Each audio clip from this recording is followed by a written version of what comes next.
Magandang araw po sa inyo, Sir Blair. Lalong-lalo na po sa mga giliw ninyong tagapakinig at taga-suporta sa inyong YouTube channel.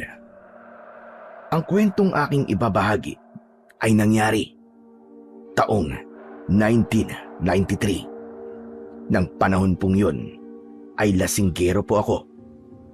Madalas po akong abutan ng dilim sa daan at nakakatulog dahil sa sobrang kalasingan. Madalas din po kaming nag-aaway ng aking ama dahil sa pagiging lango ko sa alak. Nangyari po yun dahil sa sobrang sakit na aking naranasan. Nang iwan ako ng babaeng pinakamamahal ko, hindi ko alam kung ano ang dahilan at basta na lamang niya akong iniwan nang walang paalam. Magmula noon, unti-unti ko nang sinira ang aking buhay sa pamamagitan ng paglalasing. Pati trabaho ko sa bukid ay napabayaan ko na rin. Ngunit isang araw, nagising kaming magkakaibigan na nasa ibang lugar na kami. At doon nagsimula ang nakakakilabot na karanasan na hindi ko po makakalimutan. Kilalanin niyo na lamang po ako sa pangalang Ato. At ito ang aking kwento. Anak na putya, lasing ka na naman ba, Ato? Hindi ka na ba talaga magtatrabaho sa bukid? Tay, pwede ba? Huwag niyo na akong pinakikialaman. Hindi naman ako humihingi sa inyo ng pambili ng alak ko Bakit hindi kita pakikialaman, ha? Aba, araw-araw kang umiinom. Niluluto mo ang atay mo sa alak. Paano kung magkasakit ka? Wala tayong perang ipagtutustos sa pagpapagamot sa'yo. Ay nako, puro na lang alak ang inaatupag mo.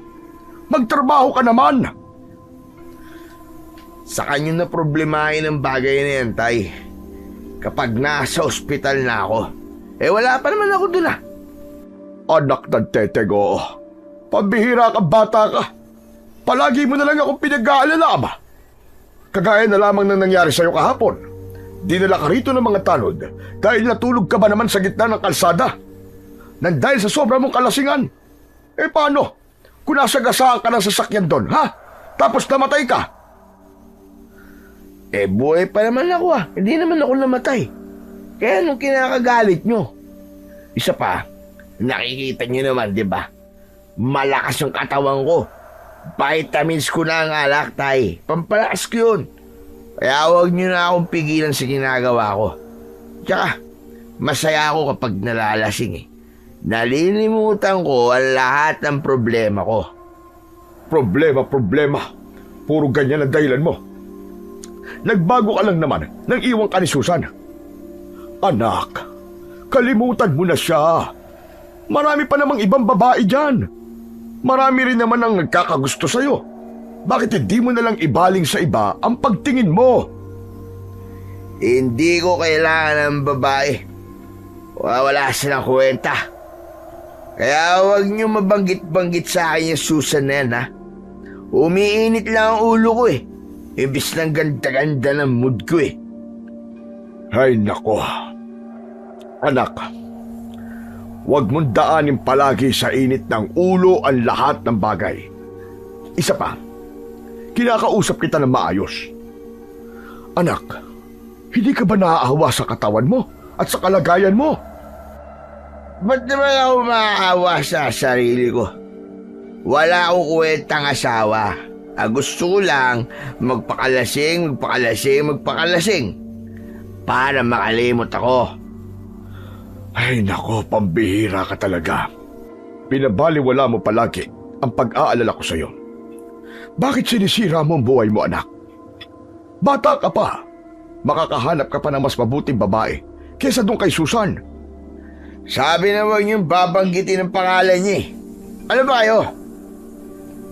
Dala ng bugso ng aking damdamin, binasag ko ang bote ng alak sa harapan ng aking ama na si Doroteo at umagos ang luha sa aking pisngi.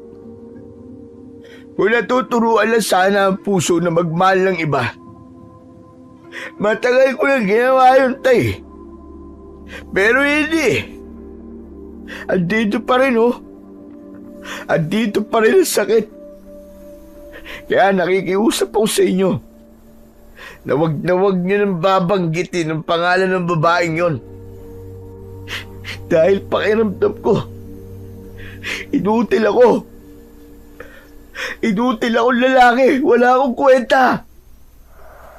Kaya ba pinaparusahan mo ang sarili mo? Imbis na turuan niyo ako, bakit hindi niyo yun sabihin sa sarili niyo, tay? Huwag niyo akong itulad sa inyo na manhid. Hindi kayo nasaktan ng iwan kayo ni nanay na sumama siya sa ibang lalaki. Baka nga pati ang asawa ko sumama na rin sa ibang lalaki. Kaya iniwanan niya ako. Magkaiba tayo ng sitwasyon, anak. Walang kinalaman dito ang nanay mo. Meron siyang kinalaman dito, tay. Dahil sa ginawa niya, lahat ng babae at tingin ko kagaya niya. Pero kahit na anong pag-iingat ang gawin ko, nawasak pa rin ang pamilya ko. Malas lang talaga ang buhay ko na to. Buwisit na yan. Hindi ko alam kung kailan ba ako mamamatay. Nang matapos na itong panghihirap ko to. O mas mabuti pang magpakamatay na lamang ako. Hoy, Ato! Ang bibig mo, ha? Baka paduguin ko yan sa suntok. Huwag na huwag kang magsasalita ng ganyan. Masarap ang mabuhay at masamang magpakamatay. Kasalanan sa Panginoong Diyos yun. Mortal na kasalanan. Pwede ba tayo tumigil na kayo? Ang mabuti pa, ibili nyo na lang ako ng alak nang sumaya naman ang buhay ko. Alak ba ka mo? Eh wala nga tayong pambili ng bigas. Alak pa kaya? Kaya wala ka ng pambili ng alak. Tumigil ka na sa pag-inom-inom mo na yan. Matulog ka na lang. Kaya aga-aga lasing ka. Kung nagtatrabaho ka na lang sana sa bukid, nagkaroon ka sana ng silbi. Alam mo naman na mahirap ang trabaho ngayon. Pero binabaliwala mo ang trabahong dumarating dito sa bahay. Sayang naman, anak. Malaki ang nawawala sa atin. Dahil sa ingay ni tatay, tuluyan nang nagpantig ang aking tenga. Nagwala ako at diretso akong pumasok sa loob ng kusina. Kinuha ko ang plato at mga baso. Saka ako nagbasag ng mga kagamitan. Pinigilan ako ng aking ama, ngunit tuloy pa rin ako sa aking pagwawala. Aba, nagwawala ka na ngayon. Lalaban ka na sa akin, ha? Dahil balasing ka, kaya malakas ang loob mo. At kaya nagagawa mo mga bagay na yan. Pinagsasabihan lang naman kita, anak, para magising ka na sa katotohanan. Kapag lasing ako, huwag niyo akong sisermonan. Umiinit lang lalo ang ulo ko. Tatay ko lang kayo at anak niyo lang ako. Ako pa rin naman susunod sa gusto kong mangyari sa buhay ko. Naiintindihan niyo? Ba't tarantadong to? Hindi mo alam ang sinasabi mo. Pinagsasabihan lang kita dahil nag-aalala ko sa'yo. Sinisira mo buhay mo eh. Kung talaga nag-aalala kayo sa akin, tumahimik na lang kayo. Hindi ko kailangan ng sermon nyo. Naiintindihan nyo ba? Kung ayaw mo pagsabihan kita, lumayas ka sa pamamahay ko. Talaga lalayas ako. Pero bago yun, magwawala na muna ako. Sisirain ko lahat ng gamit dito. Para naman madala-dala kayo sa pagsisermon nyo sa akin. Hindi na ako napigilan ni tatay sa aking pagwawala. Malungkot niya akong pinanood habang binabasag ko ang aming mga gamit. Ang mga kapitbahay namin ay kanya-kanyang labas sa kani-kanilang mga bahay. Habang narinig ko ang kanilang mga pinag-uusapan, nagwawala na naman daw ang lasinggerong anak ni Doroteo. Kaya naman, mas lalong uminit ang aking ulo at binato ko sila ng basag na baso. Dahil sa takot, umalis sila sa tapat ng aming bahay habang nagmumura. Sa aking paglingon, Sa gawin ng aking ama, sumalubong sa akin ang malakas niyang suntok at tumama yon sa aking panga. Bumagsak ako sa sahig habang sapu-sapu ko ng palad ang aking bibig. Hayop ka! Wala ka nang pakinabang! Nagwawala ka pa! Sinagad mo ang pasensya ko eh! Anong ginawa mo? Pinagbabasag mo mga plato at baso natin na hindi naman ikaw ang bumili! Ala-ala pa yan ang nanay mo. Tapos ginanyan mo lang?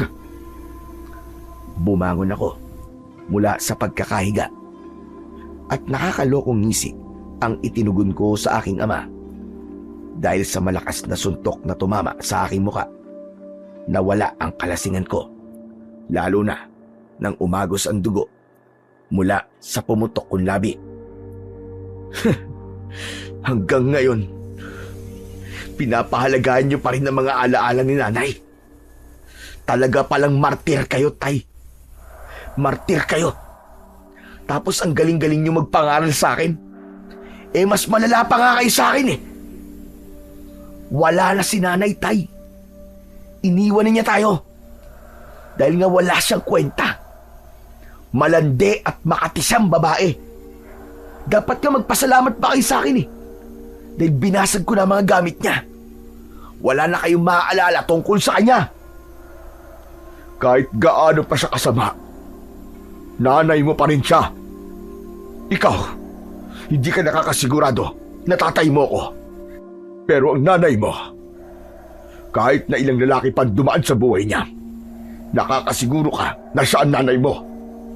Kaya wag mo siyang pagsalitaan ng ganyan.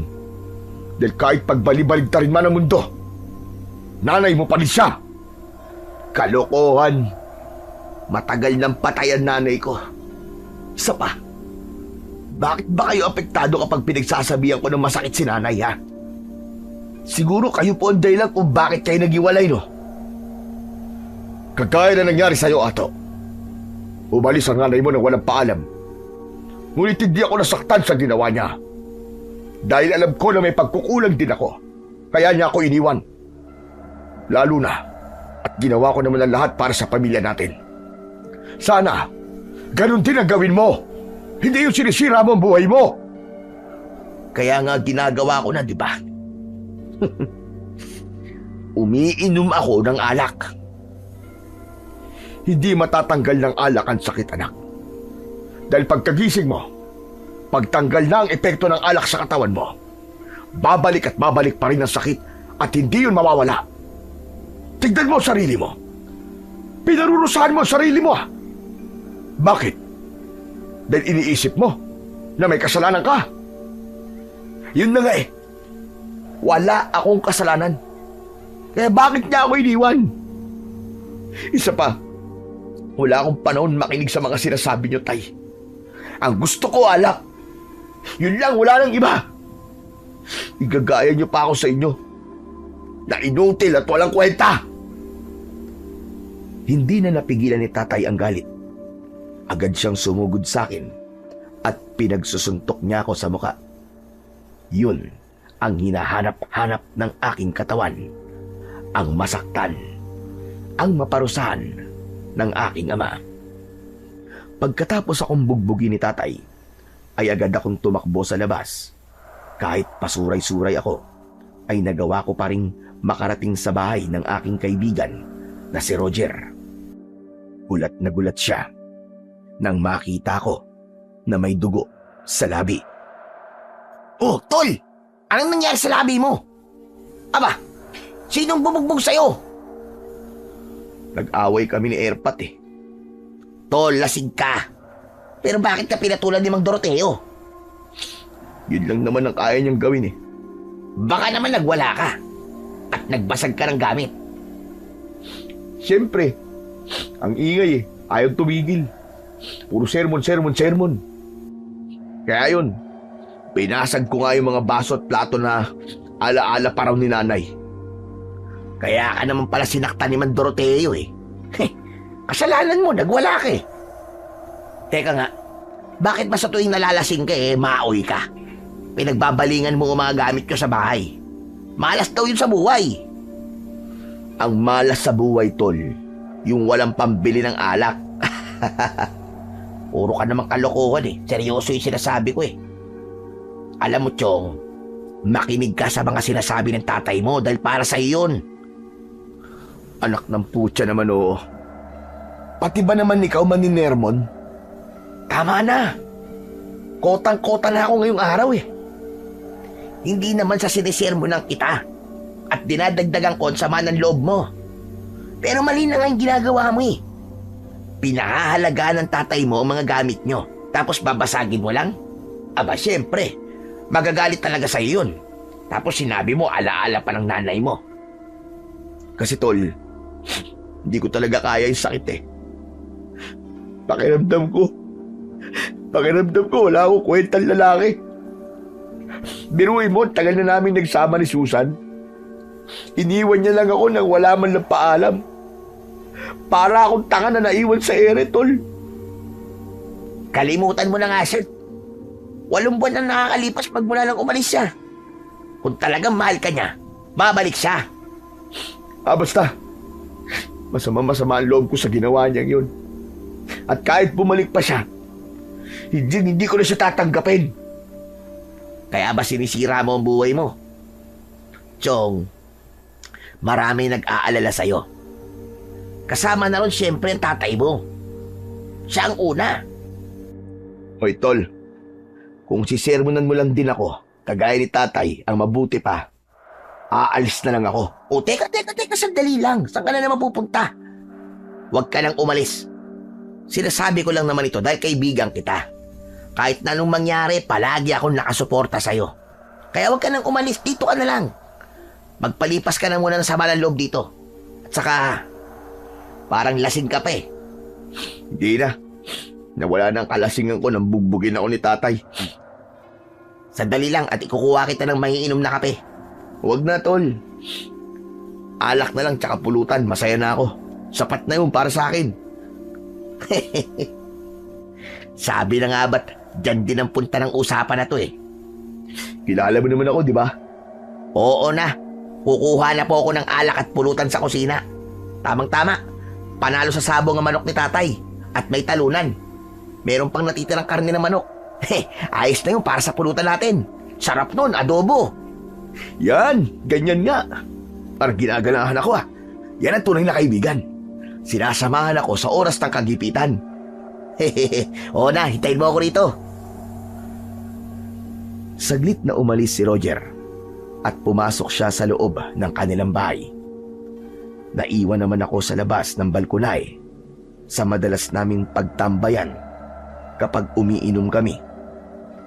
Ilang sandali pa ay bumalik na si Roger. Dala niya ang 2 bote ng alak at isang mangkok na may laman na adobong manok na maanghang. Ibinabayo ng aking kaibigan sa maliit na lamesa na gawa sa kawayan. Wow! Grabe! Sarap nito, tol! Sige na, simulan na natin ang inuman. Pero pagkaubos ito, uuwi ka na sa inyo ha. Huwag maaoy ha. Tapos, hingi ka ng sorry kay Mang Doroteo. Oo na. Basta, simulan na natin ang tagayan. Inalot ng saya ang aking puso nang maguntugan ang bote namin ni Roger. Yun naman ang hudyat ng pagsisimula ng aming paglalasing. Napahalakak ako ng malakas at baliwala ang sakit ng aking labi ng mga sandaling yon. Pagkalipas ng ilang minutong pag-iinuman, biglang nabanggit ni Roger ang tungkol sa habang hawak nito ang singsing sa intuturo nitong daliri. Alam mo, tol, ilang taon ko na rin hinahanap ang nawawala akong kapatid eh. Ang alam ko eh, may umampun sa kanya na taga rito. Pero hanggang ngayon, wala pa rin akong nahahanap na impormasyong makakapagturo sa kanyang kinaroroonan. Nag-aalala ako na baka hindi na kami magkita ni Lorna. Hindi totoong mga magulang ni Roger ang kanyang mga kasama sa bahay. Lumaki siya sa bahay ampunan at nagkahiwalay sila ng kanyang kapatid. Nakilala ko si Roger nang minsang mapaaway ito at tinulungan ko siya. Maya-maya pa ay malungkot kong tinignan ang muka ng aking kaibigan habang umiinom siya ng alak.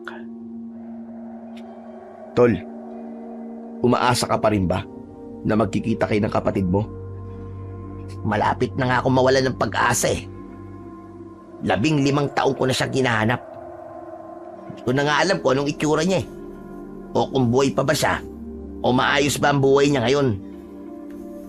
Alam mo, Tol, kung talagang ipagkakaloob ng Panginoon na magkita kayo ng kapatid mo si Lorna, magkikita kayo.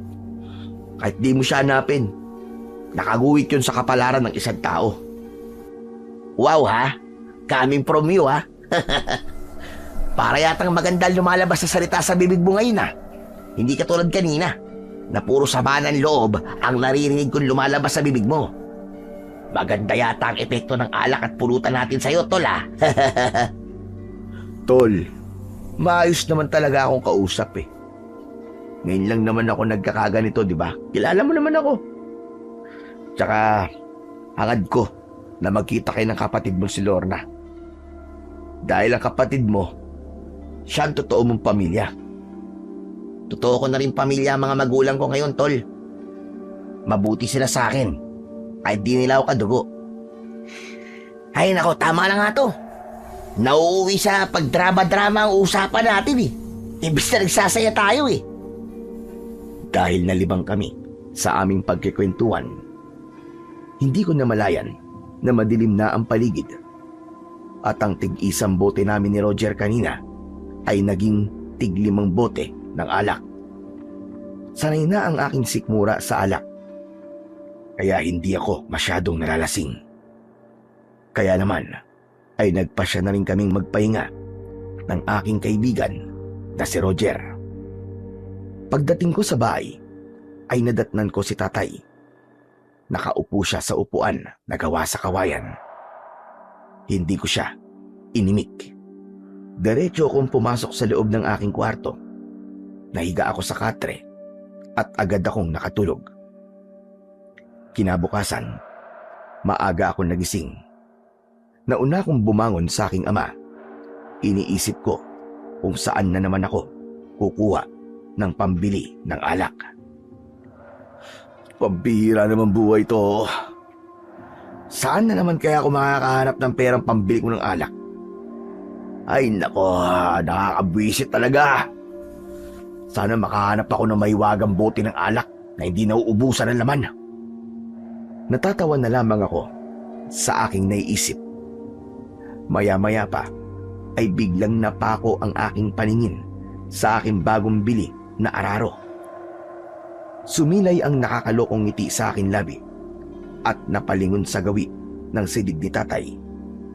Maingat kong binuhat ang araro at dinala ko yon sa bahay ni Mang Derto. Oh, ito na Mang Derto. Ito na ang pinag-usapan natin ng isang araw ha.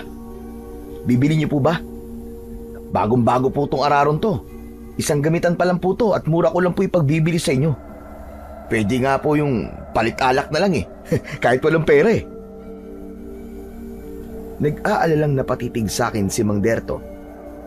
Halata sa kanya na nagdadalawang isip siyang bilhin ang aking araro.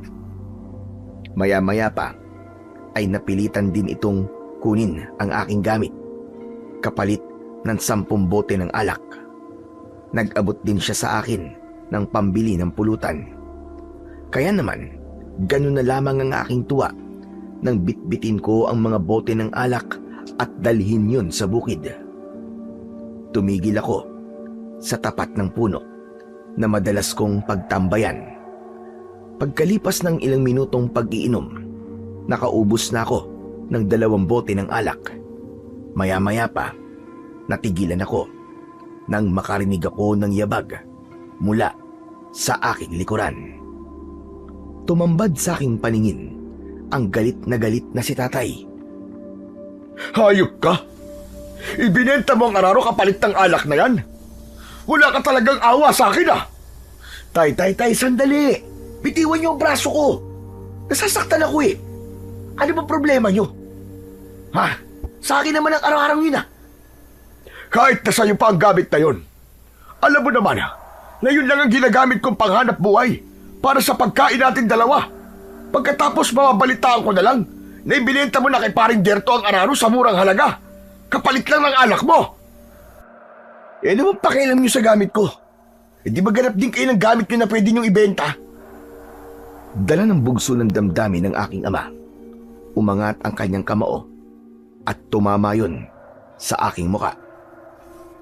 Wala ka talagang konsensya, napakahayop mo. Wala kang awa sa akin. Tama lang pala na iniwan ka ni Susan. Dahil wala kang kwentang tao. Inutil ka. Huwag niyo mabanggit-banggit sa akin ang pangalan ng babaeng yun, Tay. Wala akong ginawang masama sa inyo para saktan niyo ako. Bitiwan niyo nga ang braso ko. At huwag niyo akong pilitin na lumaban sa inyo. O sige, lumabang ka. Nang makita mong hinahanap mo, tarantado ka. Binitiwan ni tatay ang aking braso at sinipa niya ako sa aking tagiliran. Tuluyan ko nang nakalimutan na siya ang aking ama. Gumanti ako sa kanya ng suntok na agad naman niyang naiwasan. Gumanti si tatay sa akin ng sipa na tumama sa akin sikmura. Napaatras ako ng hakbang, ngunit agad akong nakabawi ng suntok sa kanya na tumama naman sa kanyang muka. Saglit siyang natigilan, pero agad din siyang nakabawi sa pagkabigla at magkakasunod na suntok ang tumama sa akin dibdib. Bumagsak ako sa lupa at dinuro ako ng aking ama. Simula sa araw na to, hindi na kita anak, hayop ka. Wala kang utang na loob. Naiintindihan ko na sana ang pag-inom-inom mo ng alak Pero wala ka na. Malala ka na. Lulong ka na. Hindi na yan makatarungan dahil nagiging asal hayop ka na. Pati ako, hindi mo na ako ginagalang. Kayo ang pumilit sa akin na labanan kayo. Dahil sumusobra na kayo Kaya kasalanan nyo kung bakit hindi ko kayo nire-respeto. Pues, kung hindi mo ko kayang irespeto, kalimutan mo na rin na may ama ka. Hindi na hinintay ni tatay na ako ay sumagot. Agad siyang umalis sa aking harapan. Pinunasan ko naman ng daliri ang aking dugo sa labi. Saka ako tumayo at naupo sa tabi ng natitira kong alak. Napatanaw ako sa palayan at muling tumungga ng alak. Kaya lang, nasaktan ako nang lumapat ang likido sa pumutok ko na labi. Ligtik na yan, oo. Nakakainis. Hindi tuloy ako makainom na maayos. Aray, ang hapdi. Pagsapit ng gabi, ay nagpasya na akong umuwi sa bahay. Dala ang natitirang bote ng alak. Nadatnan kong nakasarado ang pinto. Nasa bintana si tatay na parabang sadya niya akong hinintay. Tay, buksan niyo itong pinto. Papasok ako. Gusto ko na matulog. Simula kanina, wala ka ng bahay na uuwian. Tapos na tayo bilang mag-ama. Kaya lumayas ka sa pamamahay ko. Hindi kita kailangan dito, bastos! Tay, pwede ba? Tigilan niyo na nga kadramahan niyo sa buhay. Papasukin niyo na ako. Dahil kung hindi, magwawala ako rito. Imbis na pagbuksan ako ng pinto, pinagsarahan pa ako ng bintana at pinatayan ako ng ilaw. Nagwala ako sa labas, ngunit ako lamang din ang napagod. Kaya naman, umalis na lang ako sa tapat ng bahay namin at naglakad sa mabatong kalsada. Hanggang sa humantong ako sa abandonadong kubo. Naupo ako roon habang umaasa sa liwanag na tanglaw ng buwan. Inilapag ko ang aking dalang alak at tinunggayon habang nagsasalita na mag-isa. Akala siguro mamamatay ako kung lalayas ako sa bahay niya. Wala siyang kwentang ama. Mawalang galang na sa'yo, iyo. Maaari ba akong maupo sa tapat ng lamesa mo? Pwede naman po. Basta tahimik lang kayo Huwag kayong manenermon, kagaya ng aking ama, na walang kakwenta-kwenta. Sa pananalita mo, mukhang lasing ka na. Pero sa kilos mo ay hindi pa. Nakita ko, magaling kang makipagsuntukan sa iyong ama. Natigilan ako sa aking narinig at nahinto ang bote ng alak sa ere. Napatitig ako sa kanya habang dahan-dahan kong ibinababa ang alak sa lamesa. Teka. Nakita niyo yung ginawa ko kanina? Siguro kayo na niyo pa ako sinusundan, no? Hindi naman kita sinusundan. Nagkataon lang naman na nakita ko kayo sa palayan habang nagpapahinga ako. Akala ko naman balak niyo na rin makialam sa buhay ko Pwedeng ganun na rin, iyo.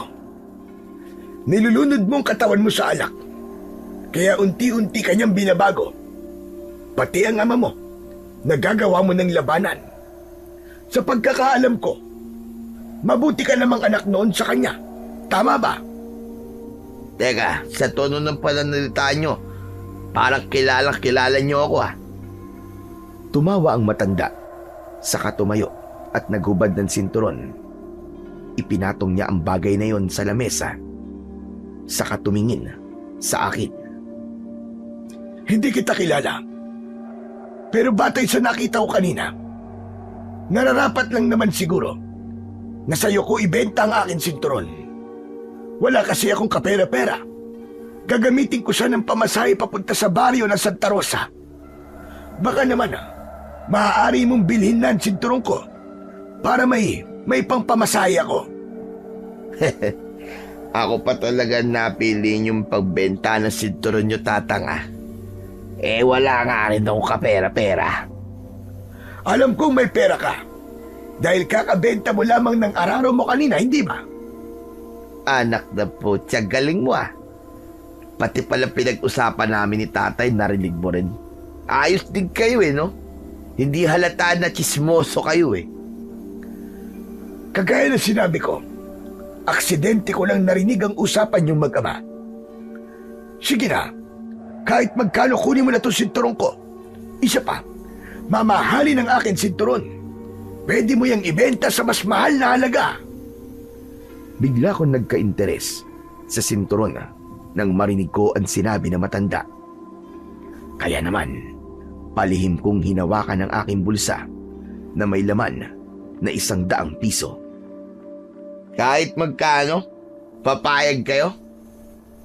Oo, madali naman akong makakasakay ng bus kung may pambayad ako sa sasakyan kahit magkano. O sige. Ibibigay ko sa inyo ang 100 piso. Pero siguraduhin nyo na mabibenta ko to sa mas mahal na halaga. Oo, pero mas maganda kung gamitin mo muna para masubukan mo ang kalidad ng produkto. Isa pa, mukhang luwag na ang pantalon mo. Tamang-tama sa sinturon ko. Nang maiabot ko ang pera sa matanda, ay hinawakan ko ang sinturon. Maya-maya pa ay nagpaalam na rin ito at umalis sa aking harapan. Aba, ayos Mukhang mamahalin nga to. Yari sa balat ng hayop ang sinturon at wala man lang gasgas. Tama-tama. Susubukan ko muna para malaman ko kung gaano to kaganda.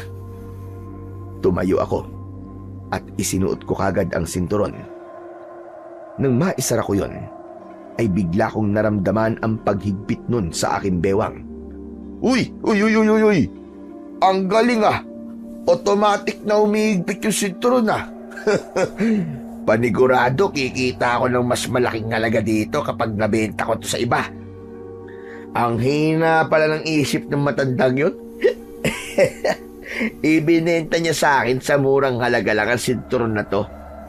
Halata naman na mamahalin to Automatic ba naman Dahil sa akin tuwa, ay sumayaw ako at nagsisigaw.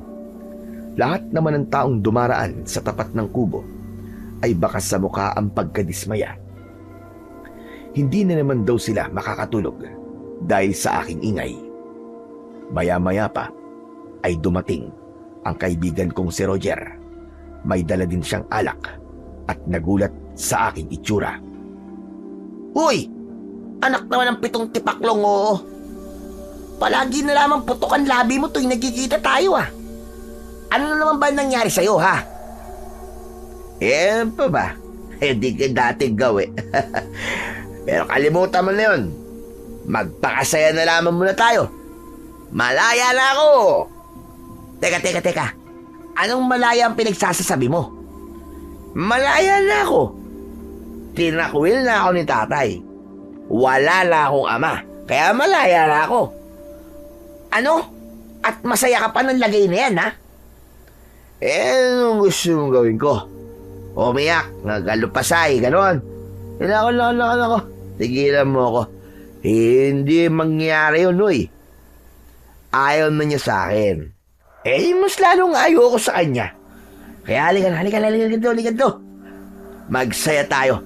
Buksan mo na yung dala mong alak at magpakalunod tayo sa saya. Malakas akong napasigaw. Nagtatatalon pa ako. Nagpupukpok ng kamay sa lamesa. Tuluyan na akong nambulabog ng mga taong natutulog. Wala naman silang magawa para awatin ako. Maging si Roger ay nahawa na rin sa kakaibang saya na aking nararamdaman. Kumanta kami. Nagbasag ng bote hanggang sa may dumating na 3 lalaki. Galit na dinuro kami. Masyado raw kaming maingay. Bakit? Ha? Sa'yo ba ang lugar na to? Kayo ba nakabili nito? Tol, mukhang gusto yata lang gulo niyan, tol, eh. Nag-aamon yata, eh. Kung gusto niya ng gulo, ibibigay ko yun sa kanya. Hindi na ako naghintay. Nang sasabihin ng lalaking dumuro sa akin, agad ko siyang sinipa sa sikmura. Napaatras siya at gumanti naman siya sa akin ng sipa na tumama naman sa aking balikat. Si Roger naman ay nakipagpambuno sa 2 lalaking biglang dumating, habang ako naman ay hinarap kong muli ang aking kalaban. Nagpalitan kami ng suntok. Sa kanya ko ibinuhos ang galit at sama ng aking loob para sa aking ama. Bumagsak ang lalaki sa lupa, kaya nagkaroon ako ng pagkakataon. Magkakasunod na suntok ang tumama sa mukha nito hanggang sa hindi na ito makalaban. Natakot din ang iba nitong mga kasama at hinila ang lalaki papalayo sa aming kinaroroonan. O ano? Mawala pala kayo, eh. Matapang lang kayo dahil akala nyo kayang-kaya nyo kami. Hoy! Ibahin nyo kami! O ano? Nasaan ang tapang nyo ngayon? Bumalik kayo dito! Bumalik kayo! Tama na, tol, tama na. Pabayaan na natin sila. Uy, ang ganda naman yata ng sinturon mo. Ngayon ko lang napansin yan. Napatingin ako sa suot kong sinturon at para bang kumislap ang bakal nun sa aking bewang. Ito ba? Bagong bili ko to, tol. Halika. Huwag na muna natin pag-usapan to. Ituloy na lang natin ang inuman. Samahan mo ko rito sa kubo. At dito na tayo matulog. Masaya naming ipinagpatuloy ang pag-iinuman. Naubos namin ng alak hanggang sa tuluyan na kaming nakatulog. Kinabukasan ay nagulat ako sa lugar na tumambad sa aking paningin. Teka. Nasaan ako? Anong klaseng lugar to? Hindi naman kami rito nag-inuman kagabi, ha? Ang huling natatandaan ko nasa kubo kami. Bakit narito kami sa balkonahe ng malaking bahay na gawa sa wali? Anak naman ng putya, oh. Pinagtripan na yata kami, ha? Napako ang aking paningin sa natutulog na si Roger. Agad siyang nagising dahil sa ingay ng mga tao na nasa harapan namin. Naupo siya at bumakas din sa kanyang muka ang pagtataka. Hala, anong lugar to, Chong? Nasaan tayo? Teka, naglakad ba tayo kagabi, Ato? Ako nga sana magtatanong yan sa'yo eh. Kaya lang, mukhang hindi mo rin pala alam kung paano tayo nakarating dito. Hindi kaya naglakad tayo ng tulog dahil sa kalasingan? Imposible yun. Natatandaan kong nakatulog tayo pagkatapos nating maubos ang alak eh. Isa pa, hindi ako pamilyar sa lugar na to. Ngayon lang ako nakarating dito eh. Sino kaya nagdala sa atin rito? Imposible naman na nakarating tayo dito nang hindi natin namamalayan. Ewan ko. Ang gulo ng isip ko. Wala talaga akong maalala. Ang natatandaan ko lang, natulog tayo. Diyos ko, anong klaseng lugar to? Kakaunti ang bahay at ang sama ng tingin ng mga tao sa atin. Saglit kaming natigilan, lalo na nang napako ang aming paningin sa pinagkakaguluhan ng mga tao. Teka, ano ba yung pinagkakaguluhan ng mga tao sa tapat ng bahay na to? Halika, tignan natin para makita natin. Agad kaming tumayo ni Roger at nilapitan ang mga tao. Ganun na lamang ang panlalaki ng aming mga mata nang tumambad sa aming paningin ang lalaking nakahandusay sa lupa habang nakadilat ang mga mata. Wakwak ang tiyan at butas ang leeg. Maputla ang balat at naliligo sa sarili niyang dugo. Bumundol ang kaba sa aking dibdib nang tumingin sa amin ang mga taong naroroon. Tol, bakit ganyan sila makatingin sa atin? Ano ba kasing nangyayari? Hindi kaya ang lalaking yan ang nakaaway natin kagabi? Naku, imposible. Kilala ko ang mga lalaking nakaaway natin kagabi. Isa pa, tumakbo sila papalayo sa atin, di ba? Hindi ko nga kilala ang lalaking yan eh. Pero batay sa tingin ng mga tao sa atin, para bang iniisip nila na tayo ang pumatay dyan sa lalaki? Bigla kaming natigilan nang dumating ang maraming tanod, kasama ang tinatawag nilang kapitan sa lugar na yon. At nasisiguro ko na hindi siya ang kapitan namin sa baryo, kaya naman mas lalo akong kinabahan. Sila ba? Sila ba ang dalawang lalaking dayo?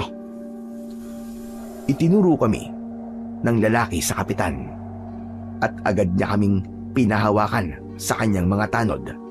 O teka, anong ginagawa niyo ah? Bitiwan niyo kami! Bakit niyo kami hinuhuli? Dahil kayo ang pumatay sa lalaking ito, hindi ba? Naku, nagkakamali kayo. Hindi po namin kilala lalaking yan. Hindi kami pumatay dyan. Kung ganon, sino kayo? Taga saan kayo? Po, taga Baryo Alimpok po kami. Bakit po ba? Taga Baryo Alimpok ba ka mo? Kung ganon, anong ginagawa niyo rito sa baryo ng Santa Rosa? Paano kayo nakarating dito? Teka, sandali lang po. Baryo to na Santa Rosa? Hindi po ba't 4 na barangay muna ang kailangan naming daanan bago kami makarating dito? Aba, paano nangyari yun? Abay, hindi ko alam. Malay ko sa inyo. At saka paano hindi nyo alam kung bakit kayo narito, ha? Paano kayo nakarating dito? At bakit kasama nyo ang lalaking ito? Wala po talaga kaming alam, kapitan eh. Lumang style na yan. Kumita na yan. Nagpapaliwanag po kami na maayos, kapitan. Totoong wala po kaming alam sa nangyari sa lalaking yan. Kung kami ang pumatay dyan, bakit hindi kami tumakas? At dito pa kami natulog? Dahil kasama ito sa plano nyo. Para hindi kayo paghinalaan. Sa barangay na kayo magpaliwanag. At doon nyo na lamang hintayin ang pagdating ng mga pulis na uhuli sa inyo. Tsaka teka, sandali lang. Amoy alak kayong dalawa. Dahil sa sobrang kalasingan nyo, pumatay kayo ng tao. Kaya wala na kayong kawala. Hala, sige na. Lakad! Teka, maniwala po kayo sa amin, kapitan. Hindi po kami pumatay sa lalaking yan. Nagkakamali kayo. Kaya bitiwan niyo na po ako, pwede ba? Wala po kayong sapat na ebidensya na kami ang pumatay sa lalaking yan. Hindi ako naniniwala sa inyo. Hindi niyo nga alam kung paano kayo nakarating dito eh. Hala, sige na. Dali na ang dalawang yan sa barangay. Teka, wala kami kasalanan. Nagising na lang kami, nandito na kami sa baryo niyo eh. Ano ba, wala kami kasalanan. Habang nagpupumiglas ako, ay napansin ko ang matandang lalaki. Nakatayo siya sa ilalim ng puno habang nakatingin sa akin. Teka, siya yun! Siya yung matandang lalaki nagbenta sa akin ng sinturon! Baka alam niya kung paano kami nakarating dito! Ngunit tumalikod na ang matandang lalaki at agad na umalis sa lugar na yon. Naalala ko na sa Santa Rosa pupunta ang matanda. Nang gabing magkausap kami, kaya natitiyak ko ng mga sandaling yon na ang matanda ang nakakaalam kung bakit kami nasa baryo ng Santa Rosa.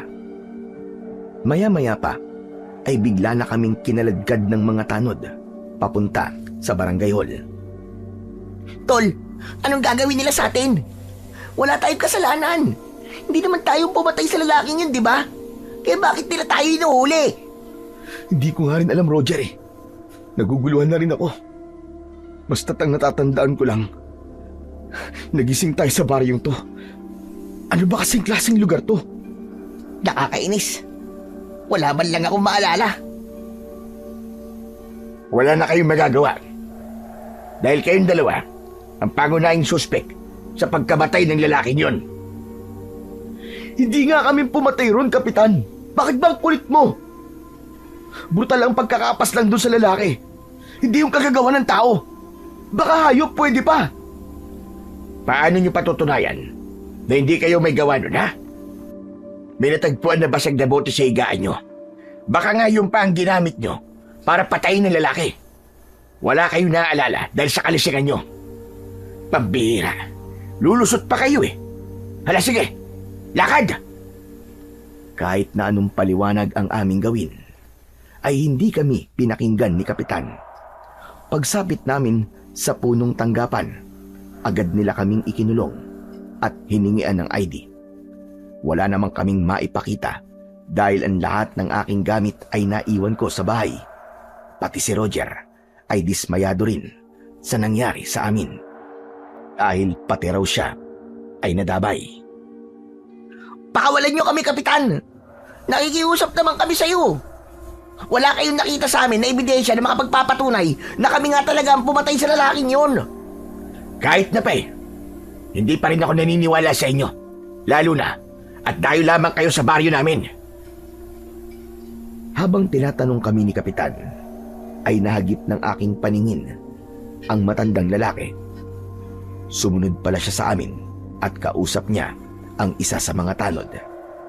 Hindi ko matawag ang kanyang pangalan dahil hindi ko naman siya kilala. Bigla ko na lang ulit naramdaman ang pag-iinit ng aking sinturon. Kaya naalala ko ang tungkol sa bagay na yon. Tatang! Tatang, sandali! Tulungan niyo po kami! Ako po yung bumili ng sinturon niyo! Tumingin lang sa akin ang matanda at umalis sa harap ng barangay hall. Kaya dismayado kong napatingin kay Roger.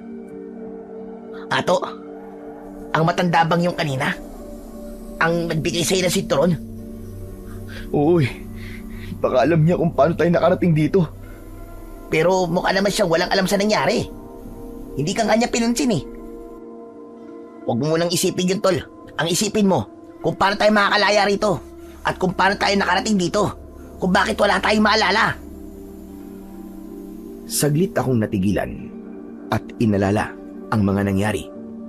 Pero kahit anong gawin ko, ay walang pumapasok sa aking isip. Magdamag kaming ikinulong sa barangay. Ngunit wala pa ring dumating na pulis para kami ay dalhin sa bayan. Kinabukasan ay nagising kami ni Roger sa malakas na sigaw ng lalaki kasama ang 2 pulis. Ayon dito ay nakausap ng mga pulis ang nakakita sa pumatay sa lalaki. Nagulat kami nang marinig na aswang daw ang may gawa nun sa biktima. Ano ka mo? Aswang ang may gawa nun sa lalaki? Abay, imposible. Walang aswang sa baryo natin. Ngunit ipinagpilitan ng lalaki na meron daw makakapagpatunay na totoo ang sinasabi nito at hawak na raw ng mga pulis ang testigo. Naniwala rin ang 2 pulis na dumating dahil sa kabilang baryo raw ay may ganun na din daw na kaso ng pagpatay ng mga aswang. At sila mismo ay nakakita rin ng ganung klaseng nilalang. Dahil sa aming mga narinig, nabuhayan kami ng loob na kami ay makakalaya na. Kapitan, narinig namin aswang ang may gawa nun sa lalaki. Kaya palayain niyo na po kami. Kung ayaw niyong ireklamo namin kayo. Napilitan si Kapitan at pinakawalan niya kami. Mabilis kaming lumabas ng kulungan at nilapitan ko si Kapitan. Sabi ko na kasi sa inyo wala talaga kaming kasalanan Palalampasin namin ang ginawa niyo sa amin. Pero kapag naulit pa to, ako mismo magrereklamo sa inyo sa mga pulis. Pasensya na kayo. Pinangangalagaan ko lamang ang aking nasasakupan. O sige na, maaari na kayong umalis. Tol, tama na yan, Tol. Halika na. Umalis na tayo rito. Halos hilahin ako ni Roger palabas ng barangay hall. Pero kinausap ko muna ang lalaki. Kuya, maraming salamat sa inyo Dahil kung di sa tulong nyo, kung di kayo dumating, baka tuluyan na kaming mabulok dito sa kulungan. Tinapik ako ng lalaki sa aking balikat at sinabi niya na wag daw akong magpasalamat sa kanya. Sa halip, magpasalamat daw ako sa matandang lalaki na tumistigo sa nangyari. Biglang pumasok sa aking isip ang matandang lalaki na may-ari ng sinturon ko dahil tugma yun sa paglalarawan ng lalaki. Nalaman ko rin na aswang tiktik raw ang pumatay sa biktima. Ato, ang aswang na tiktik ay mapanganib. Ang kanyang binibiktima ay lalaking lasinggero't buntis. May kakayahan siyang magpahaba ng dila niya at kaya niya ring lumipad. Pambihira namang kamalas-malasan to. May ganun bang aswang? Namimili pa ng bibiktimahin? Anak ng putya, oo. Ikaw, Roger, pinaglololoko mo lang yata ako Hoy, hindi ako nanloloko. Totoo sinasabi ko sa'yo, Ato. May alam ako sa mga aswang. Kaya natitiyak ko na ang pumatay sa lalaking yon ay isang aswang na tiktik. Isang tiktik na namimili ng bibiktimahin. Dahil sa aming pinag-uusapan, lumapit si Kapitan sa aming dalawa ni Roger. Kung meron ka palang alam tungkol sa mga aswang, bakit ngayon mo lang to sinabi? Bakit, Kapitan? Maniniwala po ba kayo kung sinabi ko kagad kanina? Kung sa bagay, ngayon lang merong aswang na umatake sa aming lugar. Kaya kahit nasabihin mo pa sa amin ang tungkol sa aswang na tiktik, ay hindi ko rin talaga paniniwalaan yon. Pero mabuti na lang, maswerte kayo.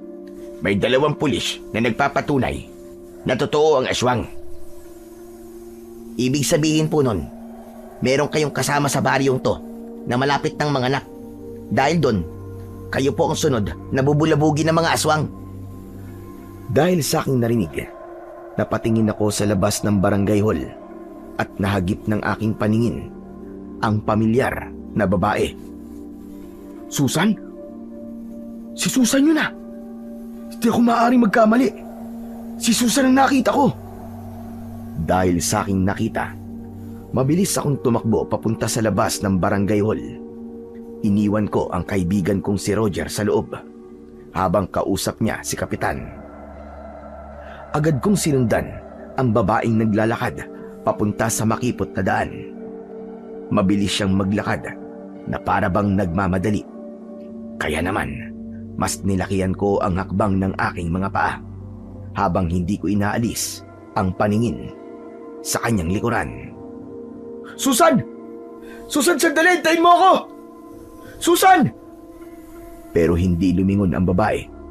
Diretso lamang siya sa paglalakad. Dahil abala ko sa paghabol sa kanya, hindi ko napansin ang matandang babae. Bumangga ako sa kanya at inalalayan ko siyang tumayo. Kaya naman, umagwat sa akin ng malayo si Susan. Sa muli kong pagtingin sa gawi niya, papasok na siya sa kakawyan. Kaya naman, tumakbo ako para habulin siya. Pagsapit ko sa gitna ng kakawyan, bigla na lamang nawala si Susan. Hinilinga ko ang aking paningin sa paligid, ngunit hindi ko na siya nakita. Akma na sanang aalis ako sa lugar na yon nang bigla akong natigilan. Teka, bakit ganun? Bakit malaki ang tiyan niya?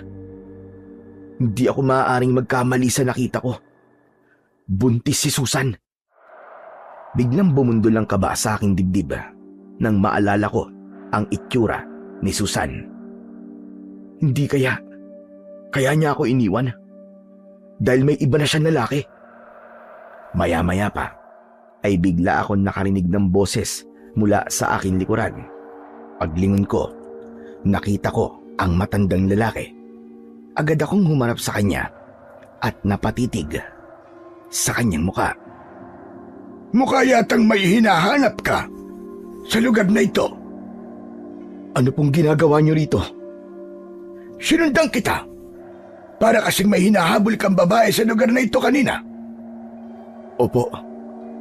Nakita niyo po ba ang babaeng hinahabol ko kanina? Oo, pero mabilis siyang nawala sa lugar na ito. Malakas ang kutob kong dito siya nakatira. Bakit mo siya hinahabol? Mangyaring siya po kasi ang dati kong asawa. Kung ganon, siya pala ang dahilan kung bakit umiinom ka ng alak araw-araw. Buntis na siya. Ibig sabihin, may pamilya na siya. Nakuyom ko ang aking kamao dahil parang may kutsilyong sumaksak sa aking dibdib. Para bang sasabog ang aking dibdib dahil sa labis na galit. Teka, maiba nga po pala tayo ng usapan. Tungkol po sa sinturon. Para po kasing may kakaiba sa sinturon na ibinenta niyo po sa akin. Oo nga, may kakaiba talaga dyan. Ang sinturon na yan ay mahiwaga. Hindi mo yan mahuhubad hanggat hindi ka gumagawa ng kabutihan. Ano po? Paano hindi ko na ito mahuhubad? Pambihira naman kayo. Paano ako makakapagpalit ng salawal? Abay, problema mo na yon. Ang sinturon lang ang hindi mo mahuhubad. Gumawa ka na lang ng paraan kung paano ka makakapagpalit ng salawal.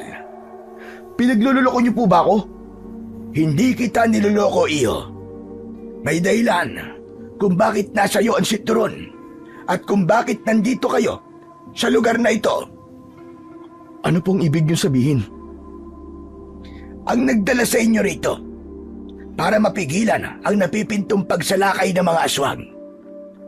Ikaw ang napili ko na humarap sa mga kampon ng kadiliman. Nasisiraan na po kayo ng ulo. Kung ano-ano na po pinagsasasabi niyo eh. Ang lakas ng tama niyo, Tatang. Hindi ako nasisiraan ng ulo at lalong hindi malakas ang tama ko. Imbis na masayang ang buhay mo sa alak, bakit hindi ka muna magkaroon ng pakinabang bago ka man lang mamatay? Napigilan ako sa aking narinig dahil mukhang hindi nga nagbibiro ang matanda. Ang mahiwagang sinturon ay gawa sa balat ng bakunawa. Kalokohan. Bakit hindi mo subukang hubarin ang sinturon mo? Sige, para malaman mong hindi kalokohan ang mga sinasabi ko sa'yo. Sige, porbahan mo. Napatitig ako sa mukha ng matanda at ginawa ko ang pagtanggal sa lock ng aking sinturon. Ngunit kahit na anong gawin ko, hindi ko talaga yon matanggal. Sa halip, lumiwanag ito ng malakas. O ano? Naniniwala ka na ba? Anong ginawa niyo sa akin? Sino po ba talaga kayo? Ako si Lolo Iskimo, ang nangangalaga sa lahat ng uri ng agimat. Isang agimat ang sinturon na yan. Habang nasa bewang mo yan, hindi ka tatablan ng kahit na anong sandata. Maliban na lang kung kagat at kalmot ng aswang. Ngunit magagamit mo yan na panlaban sa mga kampo ng kadiliman. Pero matatanggal mo lamang ang sinturon kapag nalagay ka sa panganib. Hihintayin ko pa po na manganib ang buhay ko bago ko matanggal ang sinturon na to. Pambihira naman buhay to. Tsaka tatang, bakit ako? Bakit ako napili nyo? Hindi naman ako nakikipaglaban sa mga kampo ng kadiliman, Lolo Iskimo eh. Dahil gusto kong magbago ka. Gusto kong ituwid mo ang buhay mo. Huwag mong sirain ang buhay mo sa pag-iinom ng alak. Imbis na sirain ang buhay mo, gumawa ka ng paraan para makatulong ka sa ibang tao. Ginagawa ko ito para sa'yo. Para malaman mo na may dahilan kung bakit nabubuhay ka pa rin hanggang ngayon. Huwag niyo akong pinagloloko. Kayong may gawa nito sa akin. Tapos tatanggapin ko ang tulong niyo. Hindi ko kailangan ng agimat niyo. Tanggalin niyo na to sa akin. Pasensya ka na. Pero matatanggal mo lang yan kapag natapos mo na ang misyon. Kahit matanggal mo sa datang yan sa bewang mo, hindi mo makokontrol ang sarili mo na hindi isuot yan sa katawan mo. Bakit niyo po ibinigay ito sa akin? Upang puksain ang kampo ng kadiliman. At kung hindi ko po sundin ang utos niyo, ano po mangyayari sa akin, Lolo Iskimo? Sa oras na hindi mo magamit ang sinturon na yan sa kabutihan, unti-unti ang hihigpit sa bewang mo hanggang sa hindi ka na makahinga at mamatay. Teka, ano to, sapilitan? Nagsasabi lang ako ng katotohanan sa'yo. Mahalaga ang misyon mo, Ato. Patawarin mo ko, ngunit hindi ko na mababawi ang malaking responsibilidad na nakaatang sa balikat mo. Nangyari ang lahat ng ito bilang parusa sa'yo.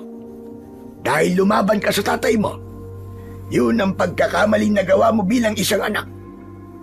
Kaya nasa ilalim ka ng parusa ko. At ang kapalit, magligtas ka ng mga tao at kung sinong nangangailangan ng tulong mo. Hindi kagad ako nakapagsalita. Hindi ko akalain na dahil sa pagkakamali kong yun, ay meron akong parusa at may misyon na dapat tuparin. Maya-maya pa ay may iniabot sa akin ang matanda. Isang hugis bote na parang tapayan. Ano to? Pampalubag loob para matanggal ang galit mo sa akin. Minsan ka nang humiling ng isang alak na hindi nauubos ang laman, hindi ba? Tinupad ko lang ang kahilingan mo bilang pagpapakita ng kabutihan sa'yo. Tinanggap ko ang bote ng alak, saka ko ininom ang likido. Walang kasing sarap ang lasa nun. Napangisi ako at nawala ang lahat ng galit ko sa matanda. Wow! Grabe! Ang sarap naman ito! Swabing-swabe sa lalamunan! Siyempre, dahil kakaiba ang alak na yan. Hindi ka na mamumroblema sa alak dahil hindi yan nauubos. Talaga po? Pero, paano naman po yun nangyari? Dahil kagaya nga ng sinabi ko sa'yo, kakaiba ang lahat ng mga bagay na ibinigay ko sa'yo. Kaya dapat lang nagamitin mo mga yan sa kabutihan. Ang alak na yan ay may taglay na kapangyarihang magbibigay sa'yo ng lakas ng katawan. Ikaw pa lang ang binibigyan ko ng ganyang klaseng inumin. O siya, paano? Aalis na ako. Hanggang sa muli na lang nating pagkikita. Kung namangha ako sa agimat at alak, mas lalo kong nahiwagaan sa matanda. Nang mula sa aking harapan ay unti-unti siyang naglaho na parabang usok. Inilinga ko sa paligid ang aking paningin. Takot na takot ako at gulat na gulat sa nangyaring hiwaga sa akin. Maya-maya pa ay dumating si Roger. Habol niya ang kanyang paghinga dahil sa paghahanap sa akin. Pambihira ka naman, Tol. Kung saan na kita inanap, nandito ka lang pala. Bakit ka ba nagpunta rito? Tol, hindi ka maniniwala. Nakita ko si Susan. Buntis siya. Kung ganon, Bakit mo pa siya inabol? Maliwanag na may pamilya na siyang iba. Halika na tol, malapit ng dumilim eh. Umalis na tayo rito. Hindi ako aalis sa lugar na to, tol. Hanggat hindi ko nakakausap si Susan. Pambira naman yan, oo. Ay teka, ano ba yung hawak mo? Kakaiba ang itsura niyan ah. Alak to, tol. Tsaka alam mo ba, hindi raw to nauubos. Ibinigay sa akin ng matandang lalaki. Anak ng putya naman oo. Bakit mo tinanggap? Baka mamaya may lason yan eh. Walang laso ng alak na to, tol. Natikman ko na nga eh. Ang sarap pa. Isa pa, mabait yung matandang lalaki. Binigyan ka lang ng alak, mabait na. Teka, patikim nga. Kung anong lasa yan, kung talaga masarap. Hinablot ni Roger ang bote ng alak sa aking kamay. Hindi ko na siya napigilan nang tunggain niya yon. Ngunit nanlaki ang aking mga mata nang wala namang lumabas na likido mula sa bote. Kaya naman, dismayadong ibinalik sa akin ni Roger ang bote. Pinaglololoko mo yata ako eh. Wala naman laman yan eh. Tol, maniwala ka. Meron talaga tol laman. Para maniwala ang aking kaibigan, itinaktak ko ang bote sa aking bibig. At maging ito ay nagulat nang merong lumabas na alak mula sa bote. Dahil sa pagtataka, ay kinuha niya ulit ang bote sa katinungga. Pero biglang walang tumulo. Kung ganun, ako lang ang may karapatang uminom ng alak dito sa boteng to. Makakainom ka lang kung ako ang hawak at irerekta ko sa bibig mo. Pambihira naman yan.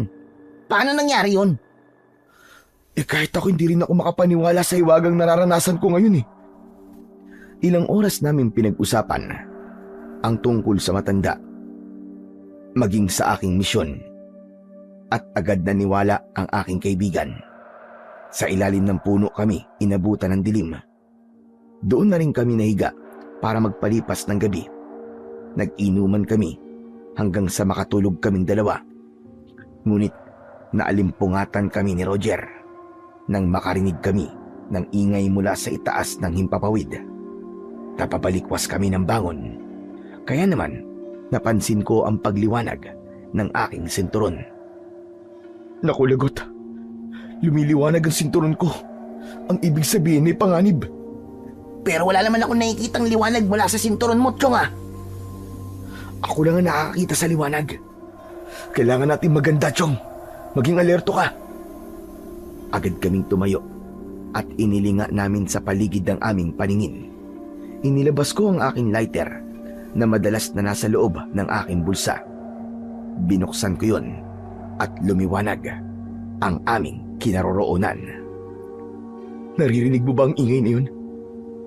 Para bang napupunit na kumot. Pag-aspasyon ng pakpak ng nilalang na lumilipad sa taas. Chong, baka aswang yun. Mas lalo akong naging alerto dahil sa sinabing yon ni Roger. Kanina ko pa nararamdaman na mayroong nakamasid sa atin. Kaya natitiyak ko na naghahanap lang siya ng tamang pagkakataon para atakihin tayo.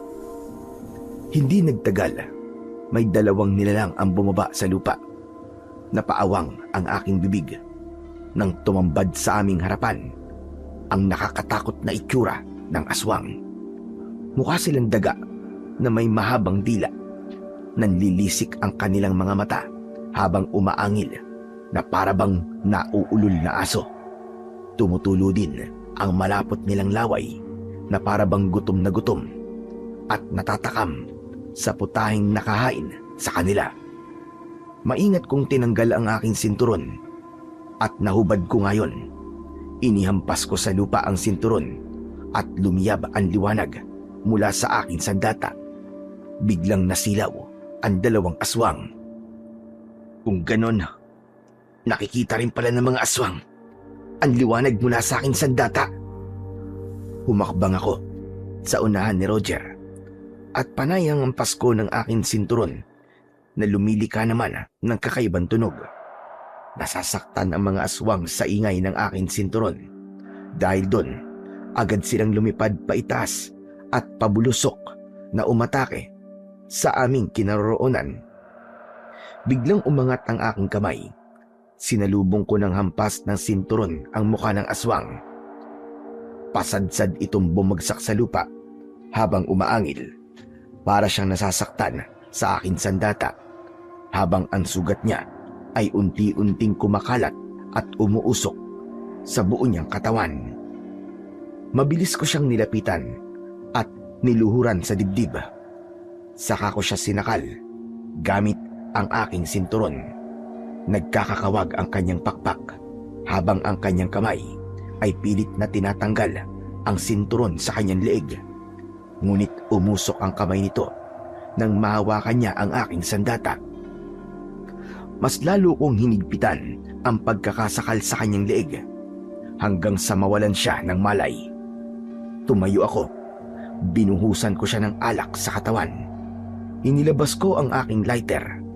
Saka ko siya sinindihan. Nang lumiyab ang kanyang katawan, inatake naman ako ng isa pang aswang. Ngunit humarang kagad si Roger, kaya siya ang tinamaan ng talmot sa dibdib. Tol, bakit? Bakit mo ginawa yun? Ba't tumarang ka? Napangiwi ang muka ng aking kaibigan dahil sa sakit. Kaya naman, galit kong binalingan ng hampas ng sinturon ang aswang. Tinamaan ko siya ng malakas sa kanyang dibdib. Akma sanang lilipad siya para tumakas. Ngunit mataas akong tumalon at nagip ng sinturon ko ang kanyang pakpak. Hanggang sa bumagsak ang aswang na tiktik sa lupa. Pagkatapos ay nilapitan ko siya at magkakasunod na pagpalo ng sinturon ang ginawa ko sa kanya. Lumabas ang dugo sa kanyang ilong at tenga at lumuwa ang kanyang mga mata. Binuhusan ko rin siya ng alak, saka ko siya sinindihan. Nangibabaw ang sigaw ng aswang hanggang sa tuluyan na itong nasunog at naabo. Kaagad ko namang nilapitan ang kaibigan kong si Roger. Ano, Tol? Ayos ka lang ba, ha? Bakit ka kasi humarang? Yan, nasaktan ka tuloy. Magkaibigan tayo, Ato. At hindi ko hahayaan na masaktan ka. Sige na, alalayan mo na lang akong tumayo. Hindi ko kaya ang sakit ng kalmot ng aswang sa dibdib ko. Ang hapdi. Inalalayan akong tumayo ni Roger. Ngunit bigla rin siyang bumagsak sa lupa. Kaya naman, hinila ko siya papalapit sa puno para sumandal. Chong, ano nararamdaman mo? Mahapdi ang sugat ko. Ang sakit, Tol. Para bang may mga insekto naguhukay sa laman ko. Agad kong sinira ang damit ng aking kaibigan na si Roger at tinignan ang kanyang sugat sa kanyang dibdib. Diyos ko, sa tingin ko, may kamandagang kalmot ng aswang na tiktik. Nangingitim na ang paligid ng sugat mo at mabilis na kumakalat. Kailangan matanggal ang kamandag. Napasulyap ako sa aking alak. Agad ko yung ibinuhos sa sugat ni Roger. Hoy, teka! Anong gagawin mo? Kagaya ng mga napapanood dati sa pelikula, sisindihan ang sugat para mamatay ang kamandag. Hindi ko na hinintay na tumutol si Roger. Sinindihan ko kagad ang sugat niya at agad ko rin na pinatay ang apoy. Napasigaw siya ng malakas dahil sa labis na sakit hanggang sa mawalan siya ng malay. Patawarin mo ko, Chong. Kailangan kong alisin ang kamandag sa sugat mo. Agad kong sinira ang laylayan ng damit ni Roger at yun ang ibinenda ko sa kanyang sugat. Dahil naman sa pagod ay agad din akong nakatulog. Kinabukasan, nagising akong may babaeng nakatayo sa aking harapan. Nanlaki ang aking mga mata nang makita ko si Susan. Nakatingin siya sa akin, kaya naman mabilis akong napatayo at titig na titig sa muka ng dati kong asawa. Susan? Ikaw na ba yan? Diyos ko, Susan, ikaw nga. Anong ginagawa mo rito? Ikaw ang dapat kong tanungin. Anong ginagawa mo sa lugar na to? Hindi ka dapat narito, Ato. Umalis na kayo. Isama mong kaibigan mo. Heto ang damit niya. Isuot mo to sa kanya at umalis na kayo sa lugar na to. Ha? Pagkatapos ng ginawa mo sa akin, kung umasta ka parang walang nangyari? Matagal na tayong tapos, Ato.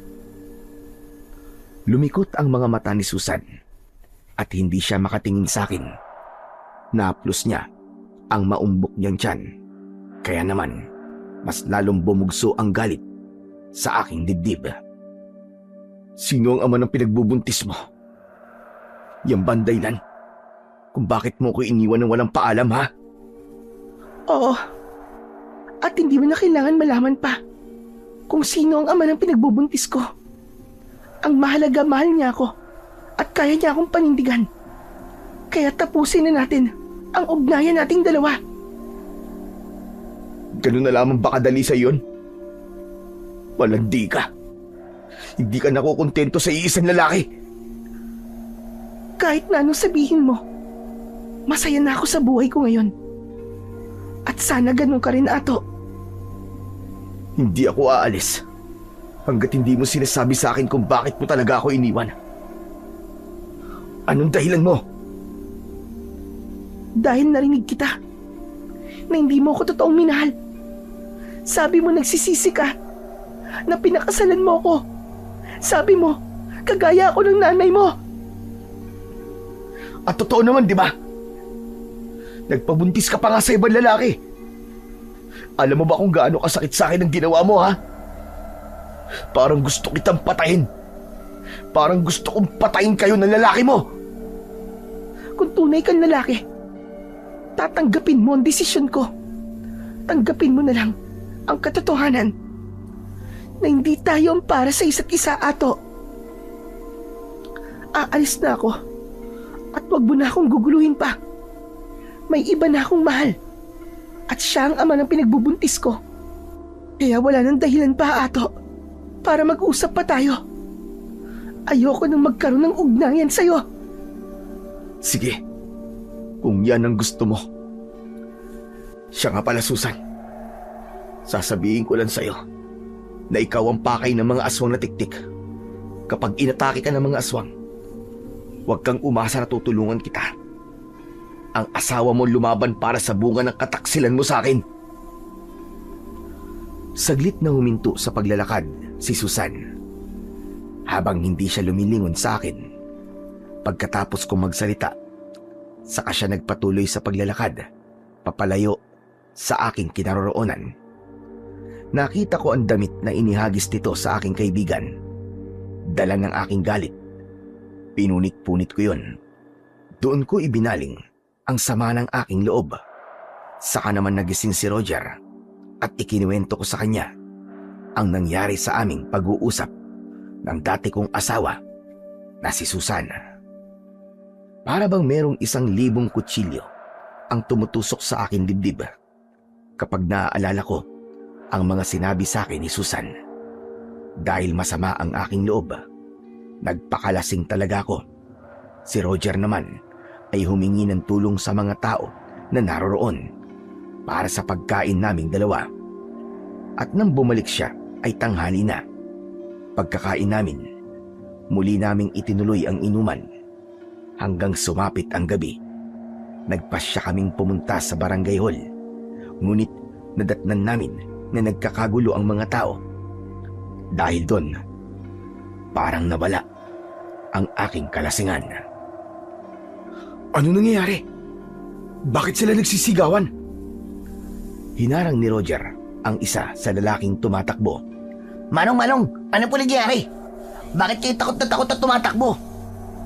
Sinabi ng lalaki na sinalakay raw ng mga aswang ang bahay ni Susan. Binaliwala ko ang mga narinig ko at inaya si Roger na umalis sa lugar na yon. Pambihira ka naman, Tolo. Alam mo, kailangan ni Susan ang tulong natin. Bakit ngayon mo pa naisipan na bumalik sa baryo natin? Kagaya ng sinabi ko kanina, Roger, wala na kaming ugnayan ni Susan sa isa't isa. Eh, paano ang mission mo? Kakalimutan mo ba ang sinabi ni Lolo Iski mo? Handa na ako mamatay. Yun nga lang, mauuna si Susan sa aking mamatay. Lintik talagang katwiran mo na yan, oo. Hoy, papaalala ko lang sa'yo. Buntis si Susan. Kahit para na lamang sa bata, iligtas mo siya. Nakakadismaya ka. Wala kang kwentang tao. Ayos ka lang ba, ha, Roger? Sinasabi mo ba na ililigtas ko ang bunga ng katakasilan niya? Hindi ako tanga. Kung mamamatay siya, kapalaran niya yun. Agad na tumama sa aking muka ang kamao ni Roger at galit niya akong dinuro. Kung kayang tiisin si Susan, ako hindi. Kahit hindi ko kilala si Susan, ililigtas ko siya para sa batang nasa sinapupulan niya na wala namang kasalanan. Hindi na hinintay ni Roger na sumagot ako. Iniwan niya ako at sumama siya sa mga kalalakian na handang tumulong kay Susan. Sumunod ako sa kanila, ngunit nanatili lamang akong nakatayo sa labas ng bakuran ni Susan habang pinapanood ko ang mga aswang kung paano nila sirain ang bahay ng dati kong asawa. Maya-maya pa ay dumating si Lolo Iskimo at lumapit siya sa akin. Pagsisisihan mo ang hindi pagtulong sa babaeng dati mong minahal. Nagkamali ako ng pagbibigay sa iyo ng kapangyarihan. Hindi to kapangyarihan, hindi misyon at parusa. Kahit lapain pa ng mga aswang si Susan, wala na akong pakialam. Mabuti na yun nang mabawasan ng mga babaeng manluloko. Sigurado ka ba na kaya mong hindi siya tulungan at makita siyang mamatay? Hindi ako sumagot sa matanda. Sa halip, tiyungga ko ang bote. Ngunit wala nang lumabas na alak mula roon. Itinaktak ko ang laman, ngunit wala talagang tumulo. Kasabay ng pagtalikod mo sa pagtulong sa iba, nawala ang lahat ng bisa ng mga bagay na ibinigay ko sa iyo. Sige na, malaya ka na sa ngayon.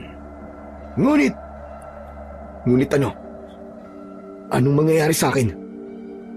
Mamamatay ka. Habulin ka ng mga aswang na tiktik. Sila ang papatay sa iyo. Bigla akong kinilabutan sa aking narinig. Bigla akong nag-alala para sa aking kaligtasan. Hindi ako natatakot sa mga aswang. Kaya kung wala na kayong ibang sasabihin sa akin, ang mabuti pa, lumayo kayo sa akin at huwag niyo na akong guguluhin. Lumapit lamang ako sa iyo para ipaalam sa iyo na wala ng bisa ang kapangyarihan mo. Wala akong pakialam. Biglang nawala ang matanda sa aking likuran. Kasabay ng kanyang pagkawala, ang paglaho ng malakas na enerhiyang bumabalot sa aking katawan. At hindi nagkamali ang matanda. Kasunod ng panghihina ko, huminto ang mga aswang sa pag-atake sa bahay ni Susan. Lahat sila napatingin sa gawi ko. Bumundol ang kaba sa aking dibdib nang lahat sila ay pasugod para umatake sa akin. Wala na akong nagawa kundi ang tumakbo. Tulong! Tulungan niyo ako! Saklolo! Lahat ng mga nadaanan ko na aswang na tiktik ay humabol na rin sa akin na para bang ako lamang ang kanilang nakikita. Takot na takot ako at hinubad ko ang aking sinturon. Sinubukan kong gamitin yon laban sa kanila. Sige! Lumapit kayo mga lintik kayo! Lalabanan ko kayo! Agad na sumugod sa akin ang isang aswang na tiktik. Pinuluputan niya ako ng kanyang mahabang dila sa aking bewang. Sinuntok ko ang dila ng aswang, ngunit hindi yun matanggal. Tuluyang nawalan ng bisa ang aking sinturon. Kahit ang bote ng alak, nawalan na rin ng laman. Naalala ko ang aking lighter. Dinukot ko yun sa aking bulsa at sinindihan ang dila ng tiktik. Kaya naman, natanggal yon. Saka ko muling iwinasiwas ang aking sinturon para hindi sila makalapit sa akin. Ngunit hindi ko napansin ang isa pang aswang mula sa aking likuran. Bigla niya akong kinagat sa aking balikat. Napasigaw ako dahil sa labis na sakit. Kaya napansin ako ni na Roger at Susan. Lumapit sila sa akin at tinulungan nila ako. Sinabuyan nila ng asin ang mga aswang, ngunit hindi natinag ang mga ito. Tol, hindi sila tinatabla ng asin. Anong gagawin ko? Umalis na kayo! Huwag niyo na akong tulungan! Sige na! Si Susan! Ilayo mo siya rito, Roger! Bilisan mo! Sa unang pagkakataon, bigla akong nag-alala para kay Susan. Nang makita ko siyang tinulungan niya ako. Kahit hindi ko siya tinulungan kanina, ay biglang nawala ang galit ko at napalitan ng pangunawa. Ngunit hindi umalis si Susan. Inubos niya ang asin sa mga kalaban, pero hindi sila pinansin ng mga aswang. Ako talaga ang balak nilang patayin. Kaya naman, ginamit ko ang aking kamao. Ibinalot ko sa aking kamay ang sinturon at inatake ko sila ng suntok sa muka. Ganon din ang ginawa ng aking kaibigan. Ang taong bayan naman ay tumulong na rin sa amin. Nakipagpambuno kami sa maraming aswang na tiktik. Habang inaatake ako ng aswang, ay biglang dumating ang aking ama na si Doroteo. Anak! Nandito na ako! Lumabang ka sa kanila! Patayin mo ang mga aswang na tiktik! Tinaga ni tatay ang likod ng aswang. Gulat na gulat ako kung paano siya nakarating sa lugar na yon, lalo na nang makipagsabayan siya sa mas maraming aswang na tiktik. Tuluyan na kaming nakipagpambuno sa mga aswang. Marami ang namatay sa mga aswang na tiktik, ngunit marami ang tumakas. Hanggang sa pumagitna ang katahimikan sa buong baryo. Nagkalat ang sugatan ng mga tao, katabi ang bangkay ng mga tiktik. Bigla akong nanghina dahil sa mga sugat sa aking katawan, hanggang sa mawalan ako ng malay. Kalat na ang liwanag sa paligid nang magising ako mula sa pagkakatulog. Katabi ko si tatay habang hawak niya ang aking kamay. Anak, ayos ka lang ba? Kumusta na ang pakiramdam mo? Ayos lang po ako, tay. Salamat po, tinulungan niyo ako. Tay,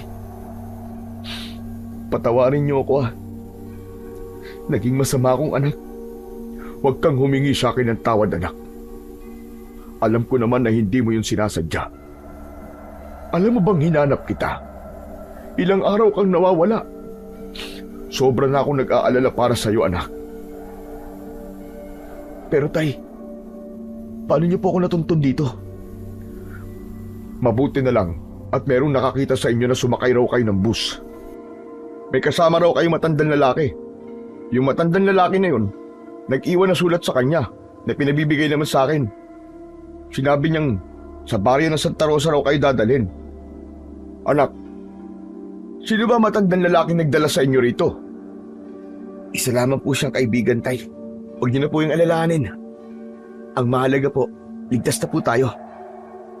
Magsasalita pa sana ako nang mahagip ng aking paningin si Susan. Nakatayo siya sa tabi ni Roger habang nakatingin sa akin. Dahan-dahan akong bumangon sa katre. Saka muling nagsalita. Ayos ka lang ba, Susan? Patawarin mo ko Patawarin mo ko kung hinayaan kong atakihin ka ng mga aswang kagabi. Nagpadala ako sa galit ko. Huwag mo nang alalahanin yon. Ayos lang ako. Anak, umalis na tayo sa lugar na to. Hindi po ako aalis dito, tay. May kailangan pa po akong tuparin na misyon. Kailangan ko pong iligtas sa mga tao rito. Alang-alang na rin sa kaligtasan ni Susan at ng magiging anak niya. Ano ka mo? Misyon? Aba, anong klaseng misyon yun, anak? Darating daw po ang mga aswang sa baryong to at bubulabugin nilang mga tao rito. Kukunin ang lahat ng mga buntis at papatayin. Kung ganun, aswang na tiktik ang kalaban mo rito, anak. Pero wala ka naman panlaban sa kanila, di ba? Munti ka na nga mapahamak. Siya nga naman, Ato. Huwag mo na akong alalahanin.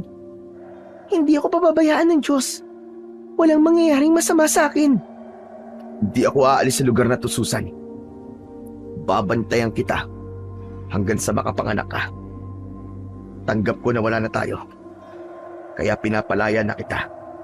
Ngunit kailangan kitang protektahan laban sa mga aswang. Teka, nasan ba ang asawa mo? Ha? Dahil biglang naging balisa si Susan, dumako ang aking paningin sa suot niyang singsing. Ngunit nasa yung lilit niyang daliri yun.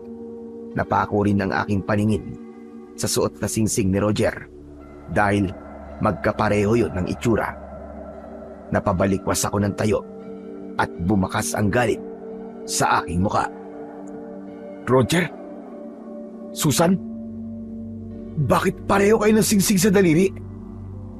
Gulat na napatingin si Roger sa kanyang kamay at ganon din si Susan. Nagkatinginan ang dalawa at bumakas sa kanilang muka ang pagtataka. Kung ganon, si Roger ang ama na pinagbubuntis mo, ha, Susan? Kailan pa? Kailan niyo pa ako niloloko? Tsaka paano nangyari yun? Tol, maniwala ka, wala akong alam. Isa pa, hindi ko alam kung bakit magkapareho kami ng singsing ni Susan. Nakikilan sa pagsasalita si Roger nang mapatitig siya sa mukha ni Susan. Namula ang kanyang mga mata. Bigla na lamang niyang niyakap si Susan sa aking harapan. At dahil sa sakit na nararamdaman ko ng mga sandaling yon, tumakbo ako sa labas ng bahay. Tinawag ako ng aking ama, subalit hindi ko siya nilingon. Tumakbo ko papunta sa kakahuyan dahil pakiramdam ko nasabog na ang dibdib ko sa galit. Pagsapit ko sa gitna ng kakahuyan ay doon ko na inilabas ang sama ng aking loob. Diyos ko! Bakit? Bakit sa dinami-dami ng lalaking ipapalit sa akin ng aking asawa ay ang matalik ko pang kaibigan? Ito ba? Ito ba ang kabayaran sa lahat ng naging kasalanan ko? Wala akong kasalanan. Bakit pinaparusahan niyo ako ng ganito? Napaluhod ako at sinuntok ko ang lupa dahil sa galit. Maya-maya pa ay may narinig akong yabag ng paa mula sa aking likuran. Huwag mong ubusin ang lakas mo sa lupa. Ang mga nangyayari sa iyo ay may dahilan. Subalit hindi mo naiintindihan at hindi mo nakikita ang katotohanan. Napalingon ako sa aking likuran at tumambad sa aking paningin ang matandang lalaki na si Lolo Eskimo. Ikaw na naman. Palagi ka na lang nanggugulo, ah. Palagi ka na lang sumusunod sa akin. Ano ba kailangan mo? Hindi kita ginugulo. Ikaw ang may kailangan sa akin. Wala akong kailangan sa'yo. Iba ang kailangan ko. Wala akong ibang gusto kundi ang maibalik ang bisa ng sinturon. Kahit hindi na yung alak. Kahit yung sinturon na lang. Paano ko lalabanan ng mga aswang kung wala naman akong sandata na magagamit laban sa kanila? Ikaw ang dahilan kung bakit nawala ang bisa ng mga yan. Kaya ikaw rin ang magbabalik sa bisa ng sandata. Mamayang gabi, sasalakay na ang mga aswang at kailangan mo nang tuparin ang iyong misyon. Wala na akong misyon dahil wala nang bisa sa sandata ko. Pero ikaw ang papatayin nila. Yun ang kapalit ng pagkawala ng bisa ng sinturon. Hindi nila mapipigilan ang kanilang sarili na hindi ka patayin. Magiging mabango ka para sa kanila. Paano ko may babalik ang bisa ng aking sinturon? Babalik ang bisa ng kapangyarihan ng sinturon kapag nawala ng galit sa dibdib mo at malaman mo kung ano ang dahilan kung bakit naririto ka sa lugar na ito. Kailangan ko lang umalis hanggang sa muli nating pagkikita. Mabilis na tumakbo ang matanda papalayo sa akin hanggang sa tuluyan na siyang nawala sa aking paningin. nanatili ako sa kakauyan habang pinag-iisipan ang mga gagawin. Hindi ko pa kayang harapin sina Roger at Susan dahil hindi ako makapaniwalang nagawa nila yon sa akin. Nagpalipas ako ng ilang oras sa kakauyan hanggang sa pagsapit ng gabi, biglang dumating si Roger. Tol! Tol, tulungan mo ako. Nakikiusap ako sa'yo. Bakit ka nandito? Niloko mo ko, hayop ka. Huwag mo na akong kausapin. Tol, tulungan mo ako. Si Susan. Dinala si Susan. Kinuha siya ng mga aswang sa pangungunan ni Kapitan. Ano sabi mo? Si Kapitan, Tol. Si Kapitan ang totoong pinuno ng mga aswang na tiktik. Siya ang supremo. Balak nilang kunin ang anak ni Susan. Tol, nakikiusap ako. Tulungan mo ako.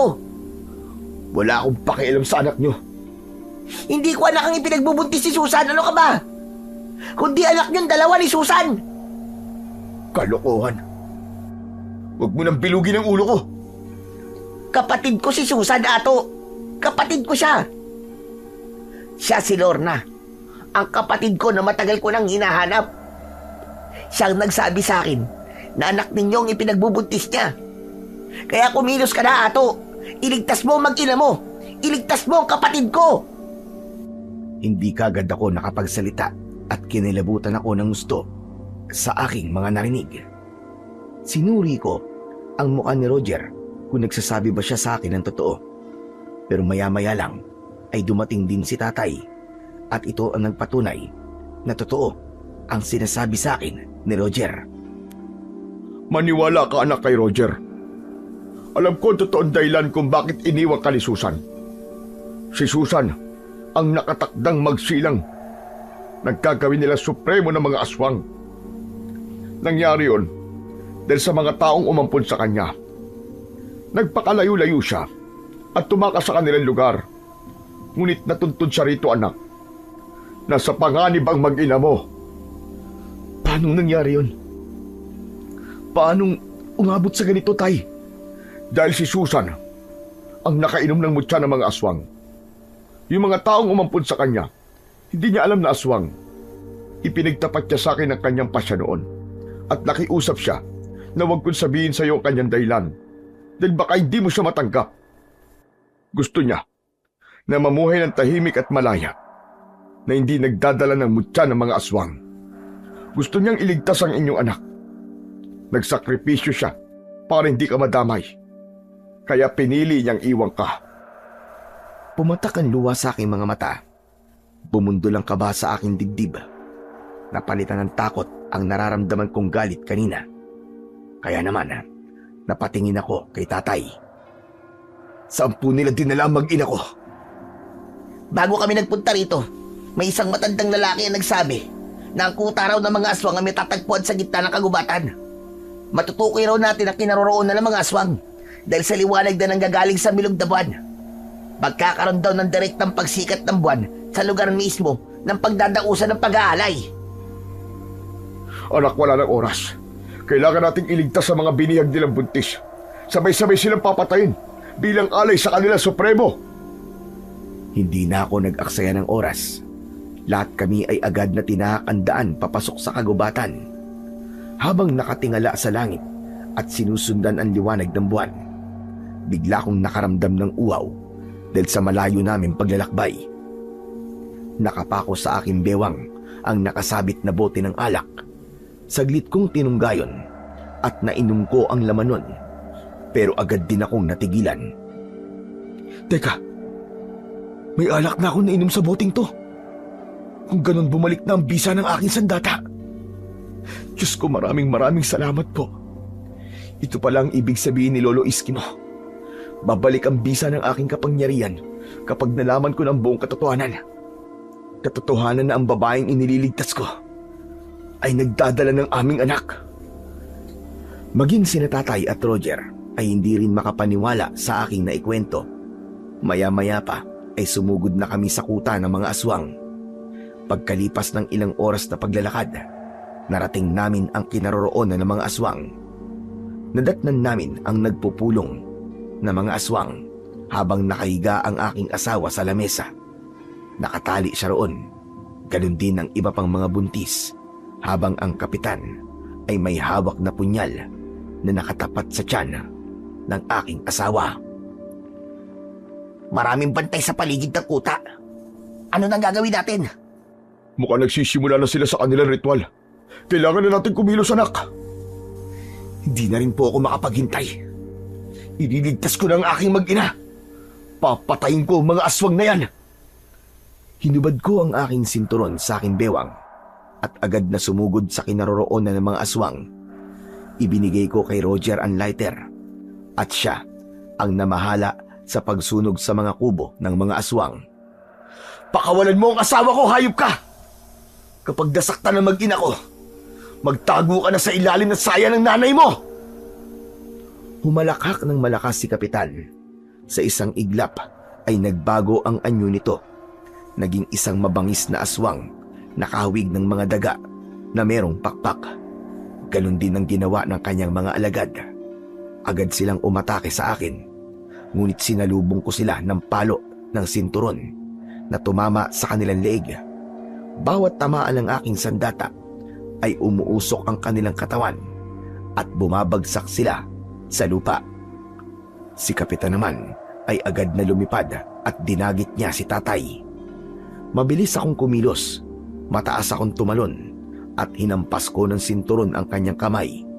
Kaya naman, nabitiwan niya si tatay. Galit na sumigaw si Kapitan. Hindi niyo ako mapipigilan sa gagawin ko. Matagal kong hinanap ang babaeng alay. Dahil sa pag-aani siya, nangalagad ko! Wala kang pag-aari, Kapitan! Halimaw ka!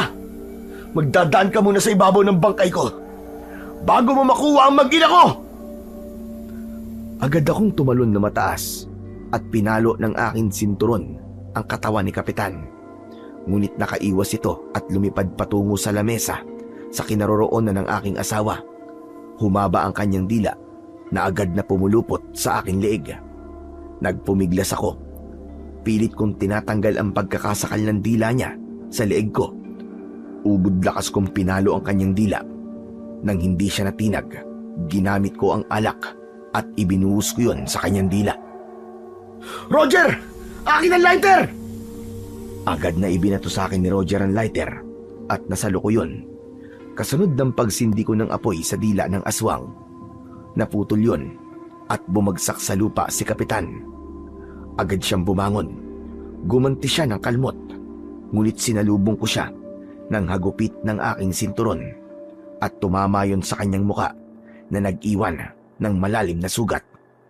Bumagsak siya uli sa lupa hanggang sa binuhusan ko ng alak ang kanyang katawan na lalong nagpapdi sa kanyang sugat. Anak! Pagkakataon mo na! Patayin mo na siya!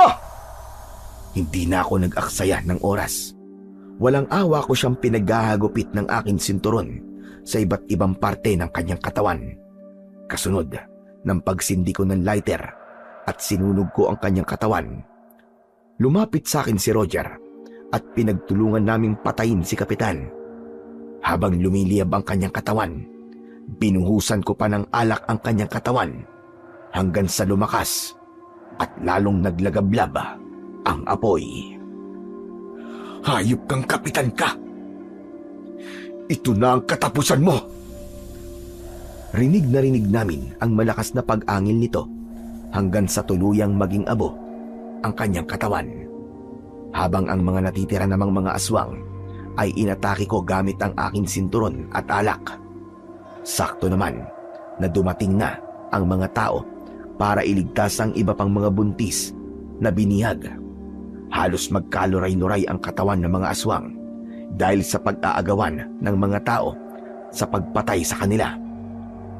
Ginamit ko naman ang alak para sunugin ang lahat ng mga bangkay ng aswang na tiktik.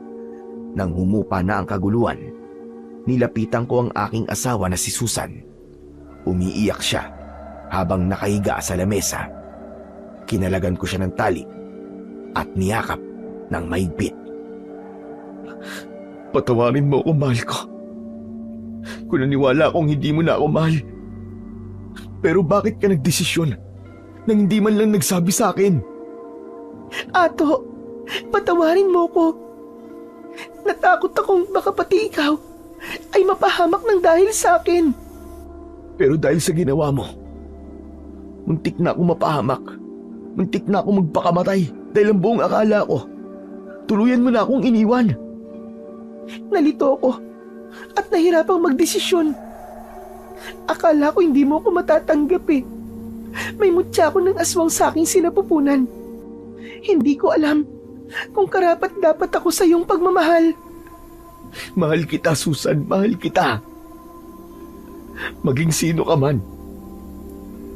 At anak natin ang nasa sinapupunan mo.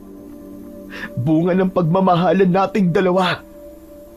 Tuluyan na nga kaming nagyakap ng maigpit, habang si Roger naman ay umiiyak na yumakap din sa kanyang kapatid. Nakilala raw nila ang isa't isa dahil sa singsing na ipinamana sa kanila ng kanilang mga magulang. Maya-maya pa ay biglang may nagsalita sa aking likuran. Hindi pa huli ang lahat, Ato. Gamitin mo ang sinturon para mawala ang mutya ng aswang sa tiyan ng asawa mo. Itali mo ang sinturon sa sikmura ni Susan upang tuluyang lumabas ang bata kasama ang mutya. Pagkatapos, sunugin niyo ang kuta nila gamit ang alak. Sinunod ko ang utos ni Lolo Iskimo. Kaming dalawa lang ni Susan ang nakapansin kung paano naglaho ang mahiwagang matanda na sa huli ay nalaman ko na isa palang engkanto na nangangalaga sa mga agimat. Isang mahiwagang ermitanyo. Nang gabing yun, nagsilang ng malusog na batang lalaki si Susan. Ang iyak ng aming anak sa gitna ng kagubatan ang naging hudyat na ligtas na ang lahat mula sa mga aswang. Nawala ang kanilang bakas at tuluyang kaming nakaligtas. Bumalik kami sa baryo namin at nagsama kami ni Susan.